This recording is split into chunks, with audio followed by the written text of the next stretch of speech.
Good morning, my airgun friends. So I see a whole lot of air guns being bought and being tried and being tested and theories being shot around about everything. Whether you got a Springer or you got a pneumatic or whichever type air gun you got. Now, the problem is if you're going to do some testing, you have to eliminate parameters. And if you're going through an airgun test and switching between putting your hand on the bag, letting the airgun slip on its own, trying it just totally freehand, just going through stance after stance after stance, you don't have any specific straight data to go with. And you don't have any confidence in what you're doing. So there is one way that you can sandbag all your air guns and you eliminate all questions basically, and it works for all types of air guns. So if you gotta pull your chair backwards and lean on the table, right? And essentially your butt crack is sticking out like a plumber, that's no good. And if your elbows are winged out like that, that's no good. If you got an elbow completely off the table, that's no good.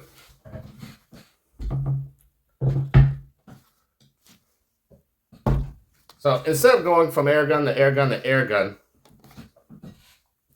take one and practice this stance until you got a straight set of data, and then compare. So this thing, take 5 minutes to adjust your seat, your table, and your sandbag before you just buy another air gun next week, basically. And then use it for 5 minutes and then switch back to the other one and then come around to another. That just feeds the addiction, basically. Just giving you reasons to buy more air guns, which is not necessary. So first do it freestyle, free stance, and notice what happens. You're sitting up straight, your butt is down, your elbows are down, and the gun is up. Now match the sandbag to that, basically. If the chair is too high and you have to lean down on the table, you'll have to bring up the bag. If your chair is low, then you might have a table that's too high, and that's going to screw your angles. It's really how high your butt is versus where you can put your elbows so that you can be straight. Once you have that, then put the sandbag where that requires it to be. Now, you need 3 points, 2 elbows and 1 for the bag.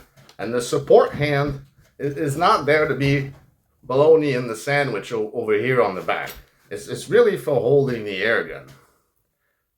Now this stance is ultra stable. You have no shift on the target with the crosshair. You can hold it there without doing that ridiculous exhale there before you finally can be steady.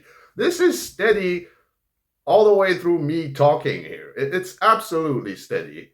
If I could just shut up for a second, I could take that shot anytime I want. This also provides recoil control, the actual recoil control. It's not a question of trying every possible stance every time you get an air gun. The recoil control happens from pulling the trigger straight back and then letting the air gun go straight back and forward. This hold is only stiff enough to keep it in that line, like a rail. You're just allowing it to move, but you're not letting it do the whole thing on its own. Boom. All right, sweethearts, you heard the man and you know the drill. Assholes and elbows. Hudson, come here. Come here.